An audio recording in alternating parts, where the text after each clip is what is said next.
బాబు గారు నమస్తే అండి. నమస్తే అమ్మ. మీ పేరు? నా పేరు వెంకటరమణ. ఏ పని చేస్తారండి? ఆటో. ఆటో.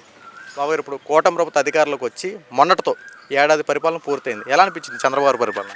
పరిపాలన అనేది చాలా ఆనందంగా సంతోషంగానే రాష్ట్రంలో ఉన్న ప్రజలందరూ కూడా చాలా ఆనందపడుతున్నారు. రైతులు కూడా ఆనందపడుతున్నారు, కార్మికులు కూడా ఆనందపడుతున్నారు. 24 అలా ఇంతకుముందు నెలకి 30 రోజులు 30 రోజులు నెలకి 30 రోజుల్లో 30 రోజులు కనీసం వారం రోజుల్లో పని ఉండేవి. ఈ రోజున ఏంటంటే చేతి పనులు కూడా ఇంచుమించు 30 రోజులకి 30 రోజులు కూడా పని ఉంటుంది, ఇసుక ఉంటుంది, ఇటుక ఉంటుంది, అంటరకలుగా కూడా సౌకర్యంగా ఉంటుంది. అలాగే రోడ్లు కూడా బాగుపడేటప్పటికి రవాణా సౌకర్యం కూడా మనకు బాగుంది. అలాగే రైతులు కూడా వచ్చేటప్పటికి ఏంటంటే వడ్లు కూడా ఇంతకుముందు బకాయిలు అవి ఇచ్చేవాడు కాదు గత ప్రభుత్వంలో. ఇప్పుడు ఈయన వచ్చిన తర్వాత వడ్లు తీసుకున్న తర్వాత 48 గంటల్లోనే అమౌంట్ అనేది బ్యాంకులో వాళ్ళకి వేస్తున్నారు. చాలా ఆనందంగా ఉంటున్నారు రైతులు కూడా. అలాగే కరువు పనులు కూడా కార్యక్రమంలో కూడా బిల్లు ఎప్పుడప్పుడే బిల్లు ఇచ్చేస్తున్నారు. ఇదివరలాగా 6 నెలలకి సంవత్సరానికి పెండింగ్లు కూడా ఏమి ఉంచట్లేదు. 10 రోజులకో వారానికో నెల రోజుల లోపు మొత్తం మీద వాళ్ళు కరువు పని చేసిన పనులన్నిటి కూడా ఇచ్చేస్తున్నారు అమౌంట్. దానివల్ల ఎవరు కూడా ఇబ్బందికరంగా ఏమి లేరు. అలాగే రోడ్ల పనులు కూడా రోడ్లు వేసేటప్పటికి రోడ్ల సౌకర్యం ఉండేటప్పటికి రోడ్ల పనులు కూడా ఇంచుమించుగా అందరికి కూడా అన్ని రోజుల్లో కూడా పని అనేది కూడా ఉంటుంది. బాబాయ్ గారు ఇప్పుడు చూసుకుంటుంటే ఈ సంవత్సరం పరిపాలన పూర్తయింది కదా, కానీ ఈ కొంతమంది వైఎస్ఆర్సీపీ పార్టీ అవ్వచ్చు, జగన్మోహన్ రెడ్డి అవ్వచ్చు, నిన్నటి వరకు కూడా చంద్రబాబు పరిపాలనలో వ్యతిరేకత వచ్చేసింది, పథకాలు ఎగ్గొట్టేశారు, ఇక రాబోయే రోజుల్లో ముఖ్యమంత్రి నేనని చెప్పి జగన్మోహన్ రెడ్డి నిన్న కూడా ప్రెస్ మీట్లో మాట్లాడుతున్నాడు. మీరేంటి బాగుందంటారు? ఏంటి అసలు ఏంటి వాళ్ళ కాన్సెప్ట్?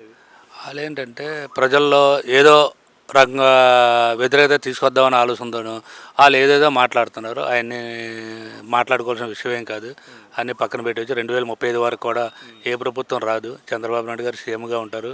కూటమి ప్రభుత్వం అంతా కలిసిమెలిసి ప్రయాణం చేస్తూ ఉంటారు. ఎటువంటి ఇబ్బంది ఏమి ఉండదు కూటమి ప్రభుత్వానికి. అనగారు ఇప్పుడు నిన్న జగన్మోహన్ రెడ్డి పరామర్శ అని చెప్పి సత్తెనపల్లికి వెళ్ళాడు. విశేష జనాదరణ లభిస్తూ ఉంది జగన్మోహన్ రెడ్డికి. వెళ్తుంటే బ్రహ్మరథం పడతా ఉన్నారు. అదే కూటమి ప్రభుత్వం ఎవరైనా మీటింగ్ పెడుతున్నారు 10 మంది కూడా ఉండలేదు.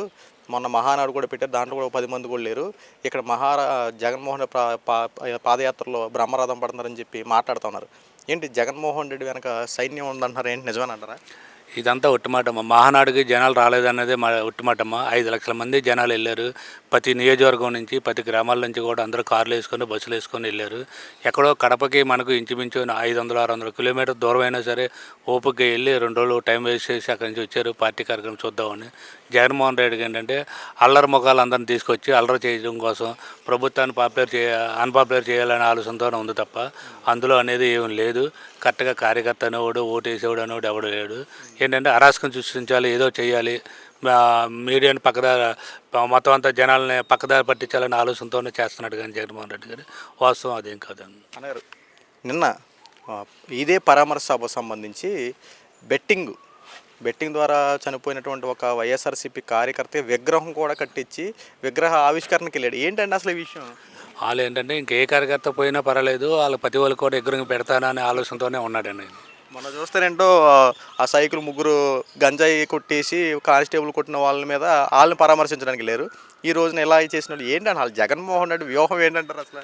ఆయన ఏంటంటే ఎక్కడ అరాచకం జరిగితే వాళ్ళకి సపోర్ట్ చేస్తాడు. అది తప్ప ఒప్పు అనేది కాదు.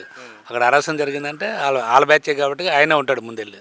ఇక్కడ అరాచకం జరుగుతుందండి అంటే ఆయన అరాచకాలు కావాలని సృష్టిస్తున్నాడు కానీ ఒరిజినల్గా అరాచకాలు అనేది ఏం కాదు. వాళ్ళంతా గంజా బ్యాచ్, లేకపోతే స్పిరిట్ తాగేవాళ్ళు, లేకపోతే బ్రౌన్ షుగర్ తీసుకునే వాళ్ళు వీళ్ళంతా కూడా అరాచకాలు సృష్టిస్తూ ఉంటారు. మొన్న కూడా ఆయన మీటింగ్ విగ్రహం ఓపెనింగ్ వచ్చినప్పుడు కూడా కొంతమంది కూడా బయట వాళ్ళకి కూడా దెబ్బలు తగిలినాయి. అది చాలా ఇదిగా అయిన కార్యక్రమం అది. అనగా నిన్న ఈ పరామర్శ సభలో పరామర్శించడానికి వెళ్ళినటువంటి జగన్మోహన్ రెడ్డి ఆల్రెడీ అక్కడ 2 ప్రాణాలు కూడా కోల్పోయారు. వాళ్ళు వైఎస్ఆర్సీపీ కార్యకర్తలు అని చెప్పి 2 ప్రాణాలు కోల్పోయారు. అసలు పరామర్శ వెళ్తే మామూలుగా వెళ్ళి పరామర్శించే విధంగా ఉండాలి. ఎక్కడ ఇదే రౌడీ ఏజోన్ చేసినట్టు వెళ్ళడం, ఇంకో 4 ప్రాణాలు ఇబ్బంది కలిగేలా చేయడం. అక్కడ చూసిన ఫ్లెక్స్లో కూడా చూసుకుంటే రప్ప వేట కొడవలు పెట్టి నరికేస్తాం, 2029లో అధికారులు మేమే వస్తాం, ఒక్కొక్కరిని చంపేస్తాం అని చెప్పి భయభ్రాంతులు గురి చేస్తాం. ఇలాంటి వారికి ఏం సంబంధం చెప్తారు? పబ్లిక్నే కాకుండా లా అండ్ ఆర్డర్లను కూడా భయబాధం చేస్తున్నారు కదా. అదే మేమే వస్తాం, తర్వాత మీ ఎదురు చూస్తాం అనేది కూడా జగన్మోహన్ రెడ్డి చెప్తాడు. జగన్మోహన్ రెడ్డి గారు ఏంటంటే ఒక కడప ఏరియాలోనూ ఒక రౌడీ టైప్లో ప్రయోగాన్ని చేస్తారు కానీ ఓ రాజకీయ నాయకుడిలాగా వాళ్ళ నాన్నగారిలాగా ఉందాతనం అనేది ఆయన దగ్గర లేదు. రాజకీయం అనేది అసలు తెలియదు ఆయనకి. ఏదో చేస్తున్నాను, ఇది చేస్తున్నాను, అరాచకం చేస్తున్నాను అని అనుకుంటున్నాడు. కానీ వాళ్ళ నాన్నగారు ఆలోచనతోనే గతంలో స్టార్టింగ్లో కూడా జగన్కి ఓట్లు వేశారు. ఎవరు రాజశేఖర రెడ్డిని దృష్టిలో ఉంచుకొని వేశారు. కానీ జగన్ దృష్టిలో ఉంచుకొని ఈసారి ఓట్లు వేశారు కాబట్టి 11 సీట్లు వచ్చినాయి. సార్ ఇప్పుడు గతంలో లా అండ్ ఆర్డర్ ఇష్యూలు ఎలా ఉన్నాయి, ఇప్పుడు ఎలా ఉన్నాయి అసలు? ఇప్పుడు లా అండ్ ఆర్డర్ అనేది అన్ని చోట్ల కూడా, అన్ని గ్రామాల్లో కూడా బాగానే ఉంది లా అండ్ ఆర్డర్. ఏదైనా కంప్లైంట్ వెళ్ళినా, ఏదైనా చెప్పినా సరే వెంటనే వచ్చి స్పందించడం ఇవన్నీ చేయడం చేస్తున్నారు. ప్రతి పోలీస్ స్టేషన్లో టౌన్లోనే కాకుండా విలేజ్ల్లో కూడా మంచి కార్యక్రమాలు జరుగుతాయి. పోలీసు ముఖ్యమంత్రి చంద్రబాబు నాయుడు గారు అధికారంలోకి వచ్చిన దగ్గర నుండి ఒక పక్కన సంక్షేమ పథకాలు ఇస్తూనే అభివృద్ధి పనులు కూడా చేసుకుంటూ వస్తూ ఉన్నారు. ముందు ఒక ఆటో డ్రైవర్ గారు చెప్పిన మాటలు మీరు విన్నారు కదా. ఆ ఆటో డ్రైవర్ చెప్పిన మాటలు స్పష్టంగా ఏం చెప్తా ఉన్నాడు, గతంలో వైఎస్ జగన్మోహన్ రెడ్డి ఉన్నప్పుడు ఏ రకంగా ఉందో ఇప్పుడు చంద్రబాబు నాయుడు గారు అధికారంలోకి వచ్చినారు ఏ రకంగా మార్పులు చెందాయో చాలా స్పష్టంగా వివరించాడు. ముఖ్యంగా రోడ్ల పరిస్థితి చూడండి. వైఎస్ జగన్మోహన్ రెడ్డి రోడ్లు అస్తవ్యస్తంగా ఉండేవి, మొత్తం గుంతలు గోతులమయమే. కానీ ఈ రోజున కూటమి ప్రభుత్వం వచ్చిన తర్వాత ఏం జరుగుతూ ఉంది, ఎటు చూసుకున్నా సరే చక్కగా రోడ్ల మరమ్మతులన్నీ కంప్లీట్ అవడమే కాకుండా సంబంధిత విషయాల్లో అన్ని జాగ్రత్త తీసుకుంటూ ఏవైతే అవసరం ఆ విధంగా చర్యలు తీసుకుంటా ఉంది. కానీ వైఎస్ జగన్మోహన్ రెడ్డి కనీసం పట్టించుకున్న దాఖలు లేవు. అంతేకాకుండా ఈ రోజున ఆటో వాళ్ళకి 10,000 ఇచ్చినట్టు ఇచ్చేవాడు, మరొక చేత్తో ఆ 10,000 ఇచ్చినట్టు ఇచ్చి ఫైన్ల రూపంలో వసూలు చేసేవాడు. ఈరోజు 10,000 వేసేవాడు, వాళ్ళతో జగన్మోహన్ రెడ్డి చక్కగా పాలాభిషేకాలు చేయించుకునేవాడు. అయితే కరెక్ట్గా ఒక వారం రోజుల తర్వాత బ్రేక్ ఇన్స్పెక్టర్ రెడీగా ఉండేవాడు.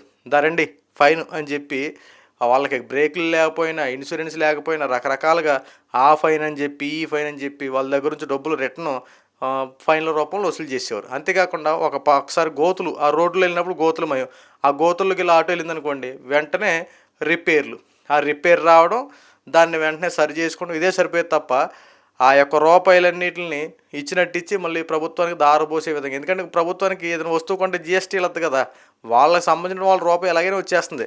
కానీ ప్రజల్లో మాత్రం జగన్మోహన్ రెడ్డి పథకాలు ఇచ్చేసాడు అని చెప్పి పేరు ఒకటి మాత్రం క్రియేట్ చేసుకున్నాడు. కానీ దాని వెనక ఇచ్చినట్టు ఇచ్చి లాక్కుంటున్నాడని చెప్పి కొద్ది మందికే తెలుసు. అయితే ఈ రోజున కూటమి ప్రభుత్వం అయితే చంద్రబాబు నాయుడుగా ఏదైనా పథకాన్ని అవలంబించినా, లేదంటే ఒక అభివృద్ధి పనిది చేసినా ప్రతీది కూడా ప్రజలకి అందాలి, ప్రజలకి తెలియాలి. ఈ రోజున తల్లికి వందనం తీసుకోండి, ఇంట్లో ఎంతమంది పిల్లలు ఉంటే అంతమంది తల్లుల ఖాతాల్లో ఈరోజు తల్లికి వందనం జమ అవుతూ ఉంది. వైఎస్ జగన్మోహన్ రెడ్డి ఇంట్లో ఎంతమంది ఉంటే అంతమందికి ఇస్తానని చెప్పి కేవలం ఒక్కరికి మాత్రమే తల్లికి వందనం వర్తింపజేసేలా చేశాడు. ఈరోజు కూటమి ప్రభుత్వం అలా చేయట్లేదే, అన్న మాట నిలబెట్టుకుంటా ఉంది. ఏ పథకం ఇచ్చినా ఇక పార్టీ భేదాలు చోట్ల, అది వైసీపీ అవని, జనసేన అవని, టీడీపీ అవని, బీజేపీ అవని, ఏ ఇతర పార్టీలు ఎవరైనా అవని, ఇక్కడ అర్హత ఉందా లేదా, ఈ పథకానికి ఇతను అర్హుడా కాదని చెప్పి అదొక్కటి మాత్రమే చూస్తారు.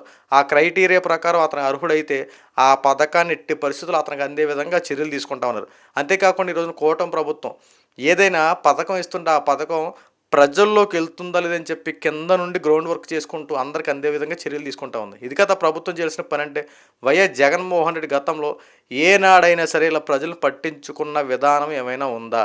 ఎంతసేపు దాచుకో పంచుకో అన్నట్టు కాలాన్ని వెళ్ళబుచ్చారు తప్ప ప్రజలకు చేసిందంటూ ఏమీ లేదు. ఈరోజు కూటమి ప్రభుత్వం వ్యవహరించే తీరు చూడండి. ఇప్పటికైనా సరే బురద జల్లే రాజకీయాలు, శవ రాజకీయాలు చేయడం మానేసి ప్రజలకు ఏం కావాలో ఆ రకమైన పరిపాలన చేయండి.